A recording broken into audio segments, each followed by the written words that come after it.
te va bien a ti. Bueno, lo que pasa es que una mujer de la ciudad de Sunem viene corriendo un día al profeta Eliseo, y el profeta le ve de lejos y envía a su criado a ella a preguntarle, ¿te va bien a ti? ¿Le va bien a tu marido y a tu hijo? Y la mujer responde bien en el versículo 26. Sin embargo, sabemos que algo no está bien cuando ella por fin llega al profeta mismo y se hace de sus pies, versículo 27, y el criado quiere quitarla del profeta, pero Eliseo dice, déjala, porque su alma está en amargura y Jehová me ha encubierto el motivo. 4:27. ¿Por qué dijo ella entonces bien? Si su alma estaba en amargura. ¿Y por qué en amargura? Eliseo después se entera de que cuando la mujer había dicho bien, ella no quería decir que su vida había sido sin problema. De hecho, la razón por que ella había venido al profeta aquel día era porque su hijo se le había muerto. El mismo hijo que el profeta le había dado a ella por promesa hace poco antes.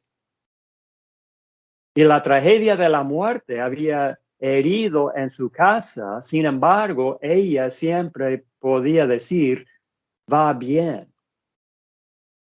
Y va bien es una observación correcta que vemos en cada uno de los 3 relatos en este pasaje. Según de Reyes 4, del 8 al 44. Por ejemplo, después en el capítulo, un hombre va a clamar, hay muerte en esa olla. Comida envenenada. El peligro de que algunos profetas, estudiantes, murieran. En otra ocasión hubo 100 hombres sin pan que comer. Varias veces alguna tragedia pega, sin embargo, debido a la providencia de Dios, todo iba bien. Y eso es lo que queremos aprender en el mensaje de hoy. Si nos vaya bien o no, no depende de nuestras circunstancias. Yo sé que así contestamos, ¿te va bien, hermano Marco? Sí, va bien, porque tengo trabajo, tengo salud, mi esposa, hijos también.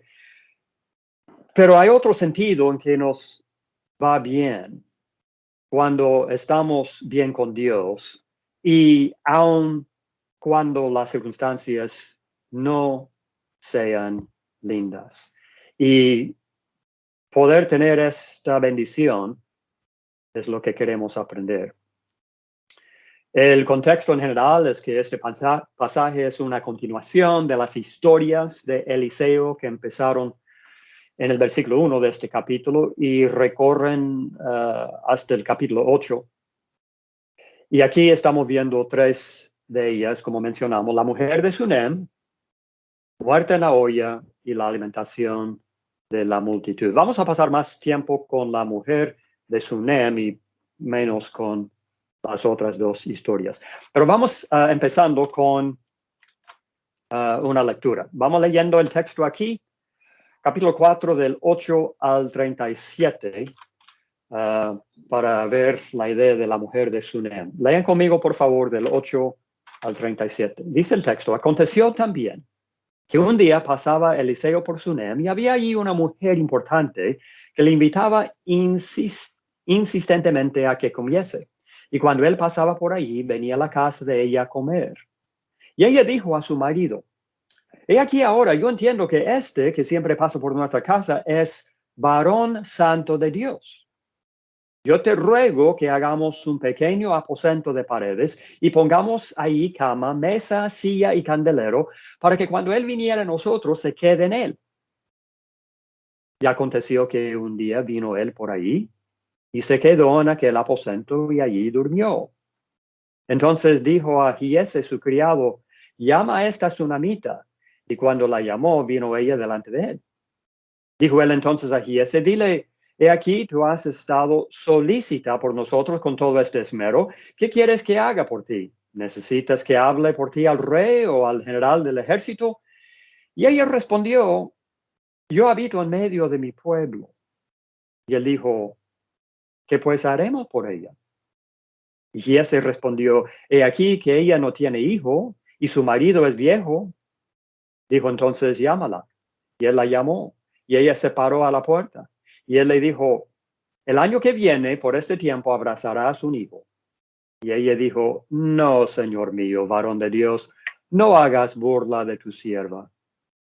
Mas la mujer concibió y dio a luz un hijo el año siguiente, en el tiempo que Eliseo le había dicho. Y el niño creció. Pero aconteció un día que vino a su padre, que estaba con los segadores, y dijo a su padre, ¡ay, mi cabeza, mi cabeza! Y el padre dijo a un criado, llévalo a su madre. Y habiéndole él tomado y traído a su madre, estuvo sentado en sus rodillas hasta el mediodía y murió. Ella entonces subió y lo puso sobre la cama del varón de Dios, y cerrando la puerta se salió. Llamando luego a su marido, le dijo, te ruego que envíes conmigo a alguno de los criados y una de las asnas para que yo vaya corriendo al varón de Dios y regrese. Él dijo, ¿para qué vas a verle hoy? No es nueva luna ni día de reposo. Y ella respondió, paz. Después hizo enalbardar el asna y dijo al criado, guía y anda, y no me hagas detener el camino, sino cuando yo te lo dijere. Partió pues y vino al varón de Dios al monte Carmelo. Y cuando el varón de Dios la vio de lejos, dijo a su criado Giese, he aquí la tsunamita. Te ruego que vayas ahora corriendo a recibirla y le digas, te va bien a ti, le va bien a tu marido y a tu hijo. Y ella dijo, bien. Luego que llegó a donde estaba el varón de Dios en el monte, se asió de sus pies y se acercó Giese para quitarla, pero el varón de Dios le dijo, déjala, porque su alma está en amargura, y Jehová me ha encubierto el motivo y no me lo ha revelado. Y ella dijo, pedí yo, hijo, a mi señor, ¿no dije yo que no te burlases de mí? Entonces dijo él a Giese, ciñe tus lomos y toma mi báculo en tu mano y ve. Si alguno te encontrare, no lo saludes. Si alguno te saludare, no le respondas. Y pondrás mi báculo sobre el rostro del niño. Y dijo la madre del niño, vive tu alma, que no te dejaré. Él entonces se levantó y la siguió. Y Giese había ido delante de ellos y había puesto el báculo sobre el rostro del niño, pero no tenía voz ni sentido, y así se había vuelto para encontrar a Eliseo, y se lo declaró diciendo, el niño no despierta. Y venido Eliseo a la casa, y aquí que el niño estaba muerto, tendido sobre su cama. Tras ambos, lloró a Jehová. Después subió y se tendió sobre el niño, poniendo su boca sobre la boca de él, y sus ojos sobre sus ojos, y sus manos sobre las manos suyas. Así se tendió sobre él, y el cuerpo del niño entró en calor. Volviéndose luego se paseó por la casa a una y otra parte, después subió y se tendió sobre él nuevamente. El niño estornudó y abrió sus ojos. Entonces llamó él y le dijo, llama a esta tsunamita. Y él la llamó. Y entrando ella, él le dijo, toma tu hijo. Y así que entró pues, y se inclinó a tierra, y después tomó a su hijo y salió. ¿Qué aprendemos de este relato que hemos visto? Bueno, número uno, que Dios cuida a los sin hijo. Esta es una buena ilustración del punto hecho en el relato de la viuda y su aceite en 7 versículos. Es un ejemplo de usar en el servicio de Dios lo que Dios ha dado a la persona. Ella era mujer importante, dice el texto. Principal, dice la Reina Valera del año 1909, perdón. Distinguida, la Biblia de las Américas. Importante, principal, distinguida. En este contexto, probablemente se refiere a sus riquezas, que forma un contraste con la viuda del relato anterior, ¿verdad? Sé que esta tenía más recursos, más bienes, pero también vemos que hacía más. Era rica en buenas obras, como Pablo manda a Timoteo en 1 Timoteo 6, 18 a mandar a los ricos en la iglesia. Por supuesto, el relato sigue revelando que ella era importante en otros sentidos también, grande en cuanto a carácter, fe, etc. Pero ella tenía más, pero hacía más con ella. Practica la hospitalidad con el varón de Dios. Dios puede usar los pobres, los ricos, con tal que estos todos tengan fe en Él, una fe genuina, y usan lo que tengan, sea mucho o sea poco. Y eso es lo que hace esta mujer. ¿Cómo practicaba ella la hospitalidad? Bueno, primero le invitaba insistentemente a que comiese, dice el versículo 8. Simplemente comer en su casa. Pero eso no bastaba para ella. Ella quería hacer más y tenía más con qué hacerlo. Así que después le construyó su propio cuarto al profeta. Un pequeño aposento de paredes, dice el versículo 10. Y fijémonos en que el alojamiento, y a lo mejor me dirijo más a los predicadores ahora, fijémonos en que el alojamiento mencionado no era de lujo, sino que para qué? Estudio y descanso. Había cama, había mesa, silla y candelero. Estas cosas señalan estudio y descanso. Y esto agradaba a Eliseo, al parecer. Debe agradar a nosotros también. Pero la mujer probablemente sabía que ella y la familia sacarían provecho de todo esto. Primero, porque más bienaventurado es dar que recibir. El simple hecho de dar nos produce esta bienaventuranza, esta felicidad. Pero ella probablemente entendió, segundo, que recibiría algo de esto por la edificación, la enseñanza, el ejemplo que Eliseo dejaría con ellos. Y cuando podemos hoy hospedar a un predicador que está pasando por nuestra casa, podemos sacar edificación, enseñanza, ejemplo, si estamos dispuestos a practicar la hospitalidad. Nótese cómo el corazón de su marido se confiaba en ella. Proverbios 31:11 habla de este principio. Ella primero pidió esto a su marido, según los versículos 9 al 10. Pero debido al carácter de ella ya tenía la confianza de él y por lo tanto tenía la libertad de llevar a cabo sus proyectos. Es cierto que en este pasaje la mujer es quien está moviendo todo, pero no significa que ella era la cabeza o que hubiera salido de sumisión al marido. Nótese otra vez, versículo 9-10, el permiso que ella pide. Hay matrimonios hoy en que el uno o el otro tiene mayor incentivo, ¿verdad? El marido siempre debe ser la cabeza, tomar la delantera. Y si le hace falta incentivo, debe agregar eso a su vida. Pero una mujer, si por naturaleza o personalidad manifiesta más de esta cosa, siempre puede mover cosas para el bien y mantenerse dentro de la sumisión que Dios enseña. Pero en fin, practicaba ella, juntamente con su marido, su permiso, practicaba la hospitalidad. Y nosotros hoy debemos de seguir este ejemplo. Gálatas 6, versículo 10. Así que según tengamos oportunidad, hagamos bien a todos y mayormente a los de la familia de la fe. Romanos 12, versículo 13, compartiendo para las necesidades de los santos, practicando la hospitalidad.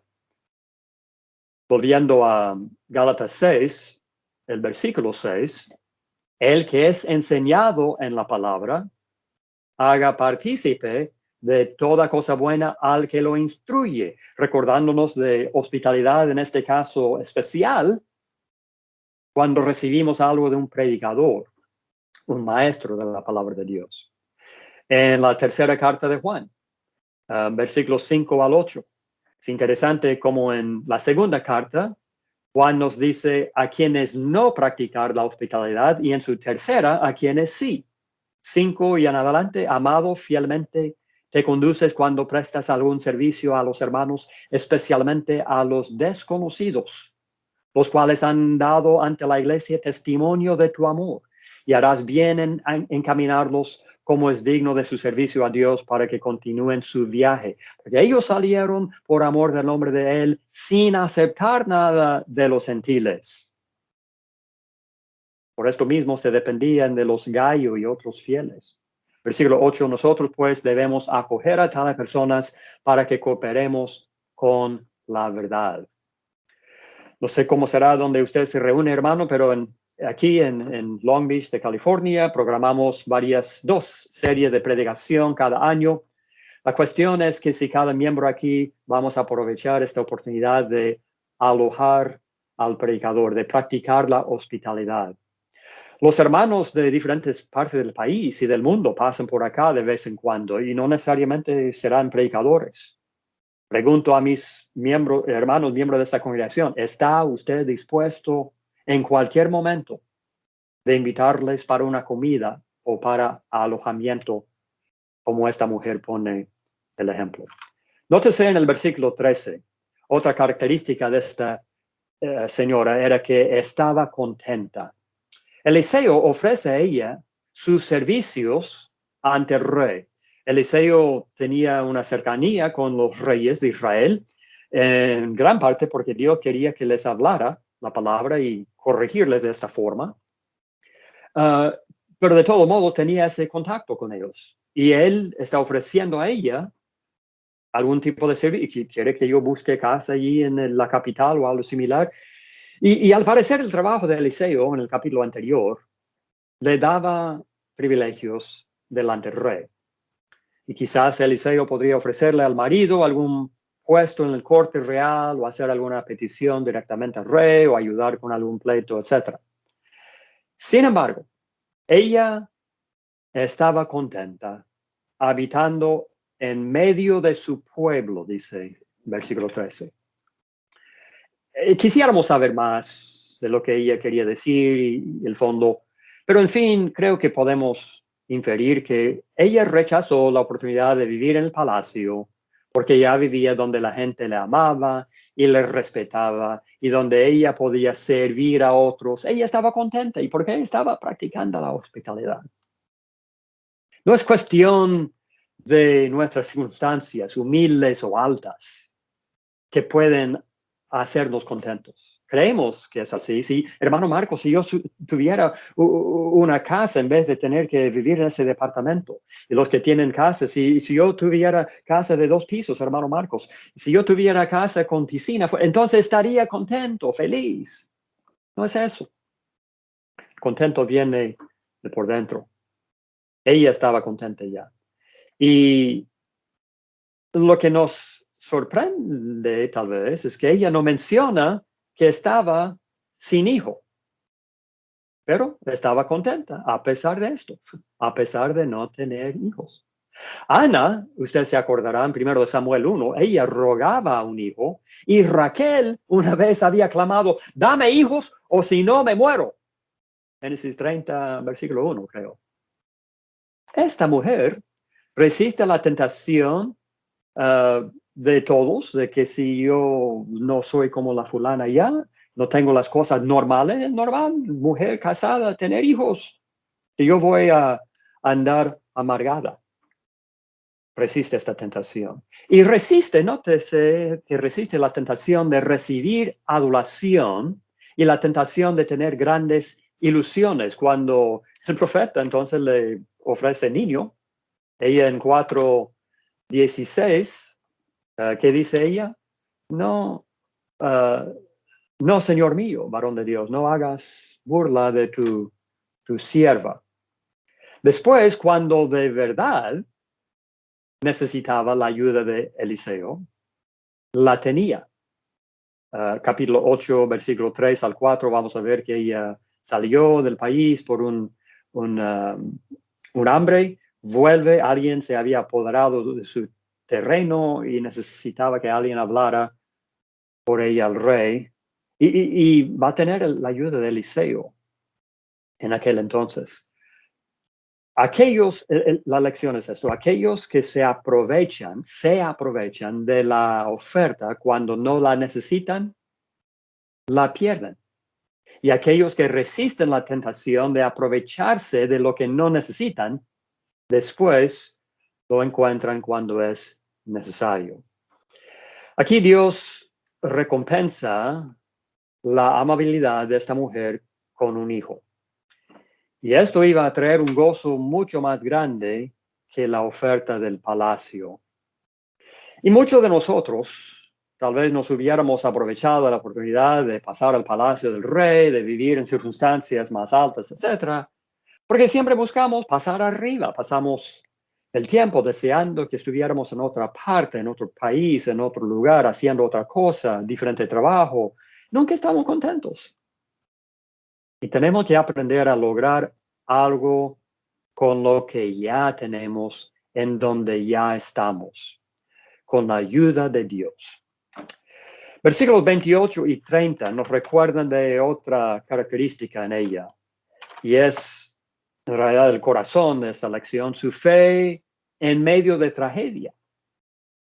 Quizás esta mujer había oído de la resurrección del hijo de la viuda de Sarepta que Eliseas efectuó en Primero de Reyes, capítulo 17. No sabemos, pero vemos que ella no hizo ninguna preparación para la sepultura. Lo que me llama la atención en el versículo 21 es lo que ella no hace. Ella puso al niño en la cama del profeta y se fue. El autor del libro Hebreos, en Hebreos 11:35, dice que por este tipo de fe, las mujeres recibieron sus muertos mediante resurrección. Esta mujer ha de haber sido una de ellas que el autor inspirado tenía en mente. Ella no toma el niño y empieza haciendo arreglos para funerales, pone en la cama del profeta y va atrás del profeta, o va buscando el profeta.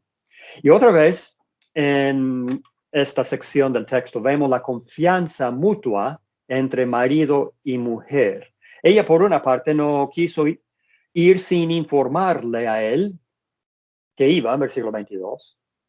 Él le deja ir sin saber todos los detalles, versículo 23, porque, bueno, la única explicación es que se confía en ella y ella en él. Y los matrimonios hoy que no tienen esta confianza mutua están rumbo a problemas. Ella se va entonces, dice el 27, que después que ella se asió de los pies del profeta, que se acercó Giesi para quitarla. Vamos a ver la falta de espiritualidad en Giesi en el siguiente capítulo. Allí su codicia será descubierta en el asunto de Naamán y la lepra y todo eso. Aquí estamos viendo un poquito de ella, esa falta de espiritualidad. Y vemos aquí la primera muestra, tal vez. No podía hacer nada para el niño, versículo 29, 31. No entiende por completo las cosas. Para él lo más importante es mantener un tipo de ahora de autoridad alrededor del profeta, por eso quiere quitarla, hay que respetar las costumbres, etc. Es lo más importante que entender la amargura del corazón de ella. Y no puede hacer nada con el niño, como mencioné.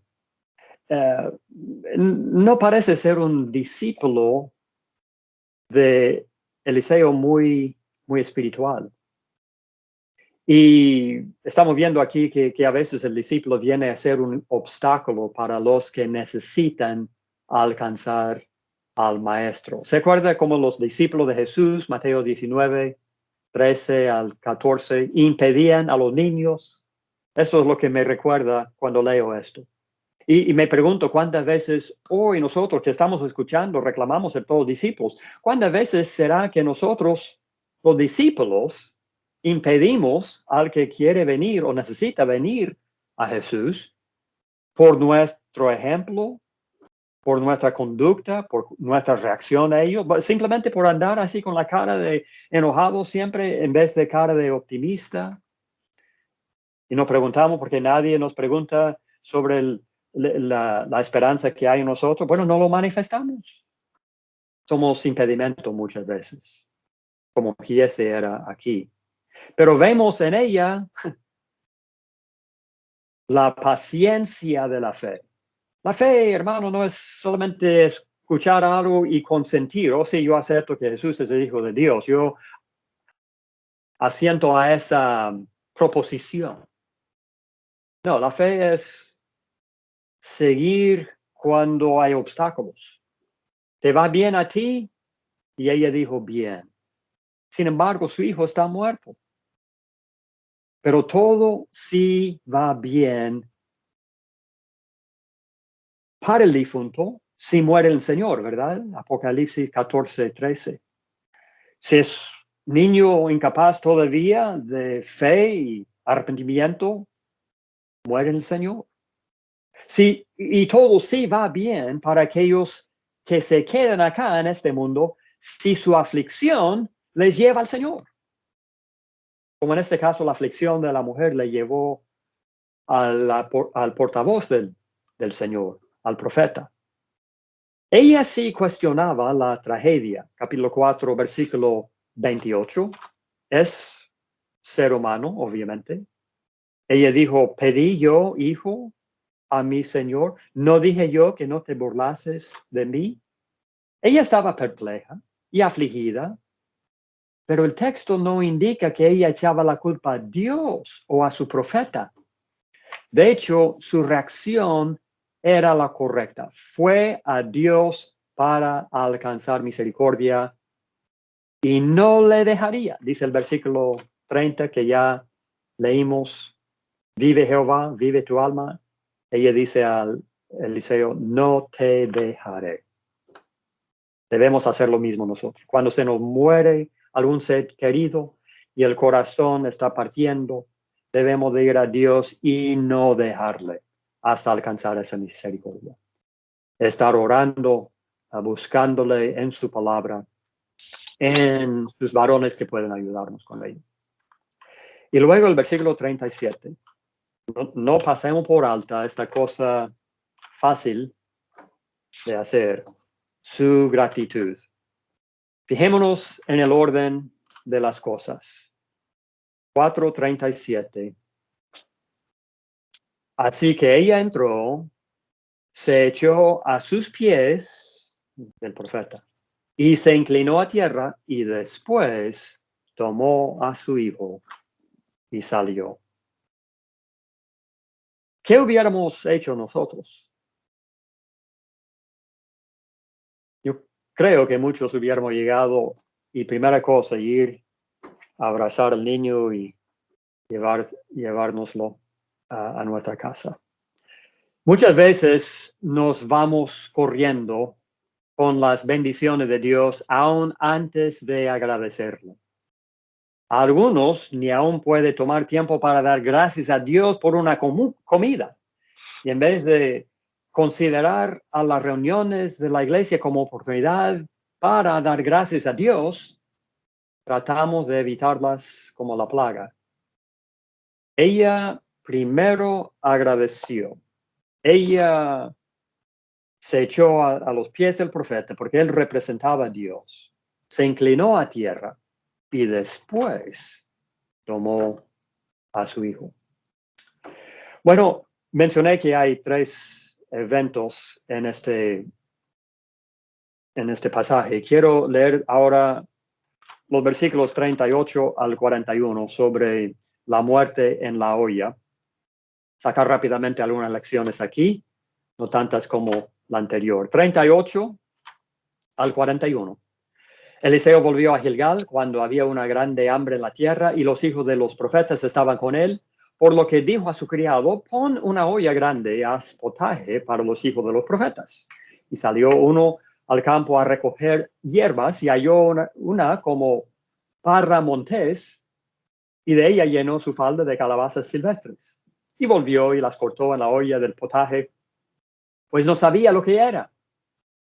Después sirvió para que comieran los hombres, pero sucedió que comiendo ellos de aquel guisado, gritaron diciendo, varón de Dios, hay muerte en esa olla. Y no lo pudieron comer. Entonces dijo, traed harina, y la esparció en la olla. Y dijo, da de comer a la gente, y no hubo más mal en la olla. Vemos aquí como que Dios cuida a los sin hijos, Dios cuida la salud de los suyos. Dios tiene poder para convertir lo dañino en lo inocuo. Dice el texto aquí, versículo 38, que había una grande hambre en la tierra. Quizás una de aquellas como la de 8:1, que venía a consecuencia del pecado del pueblo. La misma ley de Moisés en el libro de Deuteronomio daba las consecuencias de desobediencia de parte de Israel en el pacto. Y una de las consecuencias mencionadas varias veces allí era que Dios iba a cerrar los cielos, iba a haber hambre y no iban a poder comer, causa de su pecado. Pero de todos modos, en el 38 también vemos que los hijos de los profetas estaban con él. Dice la Biblia de las Américas, estando sentados los hijos de los profetas delante de él.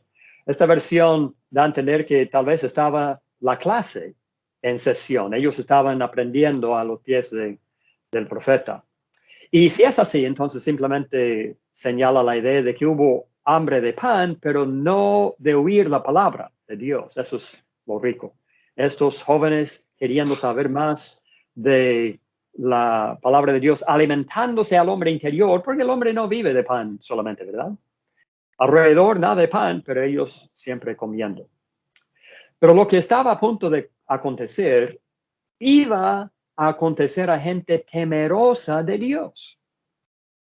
Y la lección que necesitamos recordarnos es que cosas malas acontecen a gente buena también. La cuestión es que si Dios les cuida y les rescata o no. Y este pasaje, como mil más en la Biblia, dice que sí.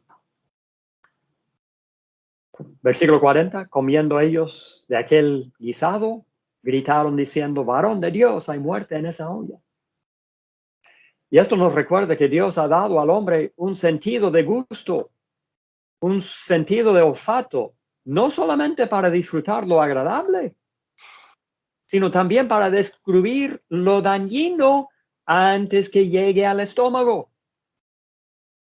Nosotros nos quejamos de olores y sabores y esto y aquello y no entendemos cómo es parte del plan de Dios para el cuerpo para salvarnos de cosas.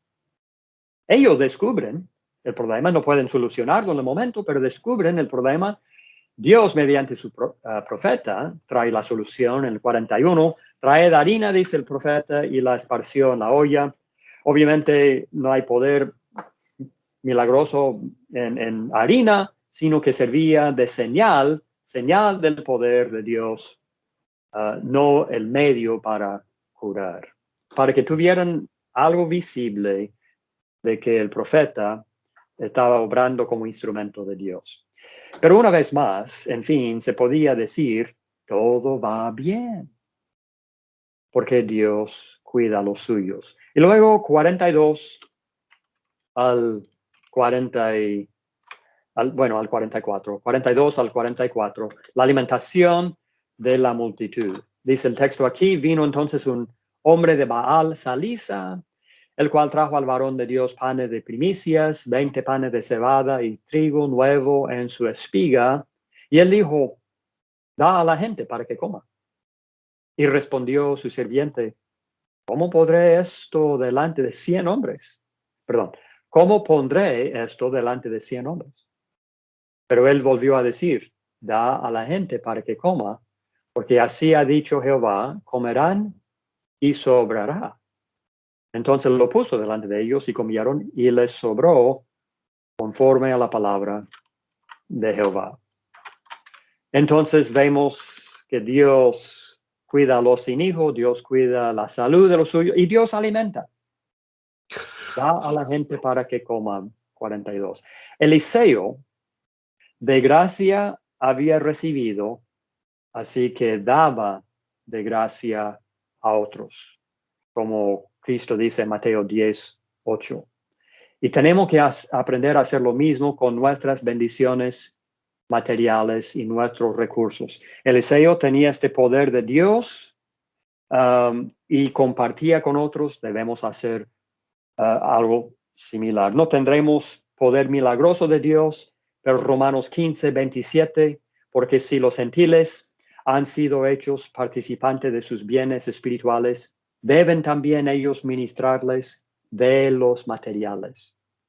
Con nuestros talentos y habilidades, 1 Corintios 4:7, porque ¿quién te distingue? ¿O qué tienes que no hayas recibido?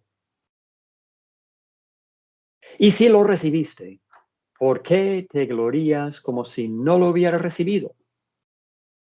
Que todos esos años pasando en la universidad, sacando un título, ¿tú solo recibiste esto?